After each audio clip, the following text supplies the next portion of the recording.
बातमी सोलापुरातून आहे। सोलापुरात सासरच्या त्रासाला कंटाळून गर्भवती महिलेने आत्महत्या केली आहे। मोहोळ तालुक्यातील चिंचोली एमआयडीसीतील ही धक्कादायक घटना आहे। तर सासरच्याच लोकांनी हत्या केल्याचा नातेवाईकांनी आरोप केलाय। या प्रकरणी सासरच्या लोकांविरोधात मोहोळ पोलीस ठाण्यात गुन्हा दाखल करण्यात आलाय।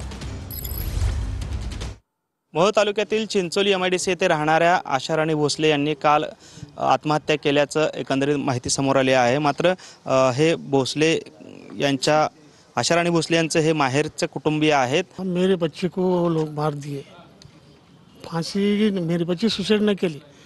सुबह वीडियो कॉल के लिए हंसते खेलते सब 3 महीने का प्रेग्नेंट है पापा, गुड न्यूज़ है, तो सब बोल दी बच्ची। हम फोन करे तो बोलते तुमकी बच्ची सुसाइड करी बोल के। हम फोन करना क्या वो लोग करना हमको पैसे के लिए बोल तो 10 बाळा फोन करता है, मुझे पैसे पाठवून दे, पैसे पाठवून दे, पैसे पाठवून दे, पैसे पाठवून दे। तिची आई म्हणती हे तुझे नातूला अंगठी घाला, कानात घाला, समते घातलेलं आहे, अजून क्या काय म्हणते हो, नाही दिले तर एवढा कांड करते त्यांनी। शेवटी आम्ही ही लोक गरीब त्यांचं ऐकतच गेलेत आजपर्यंत त्यांचं ऐकत गेलेत। काय गोष्टी आम्ही बी सांगितलं तर आमचं बी ऐकलं, कारण त्यांच्या मुलींना अंदाज होत्या। गरीब मुलगी काय तक्रार करत होती तुमच्याकडे? बाळात पण झाली, लेकराला वरनं फेकतो म्हणून भीती घातला, लेकराला मारला माझ्या बाळात पण झाल्यावर। तरी पण माझ्या नवऱ्याला म्हणले मी सांग म्हणताना जाऊ दे ना, अंदाचं लेकरू आहे म्हणून तिने मलाच रागून ग बसला माझा नवरा। 2-3 वेळा माझ्या लेकराचा जीव घेतला त्याने।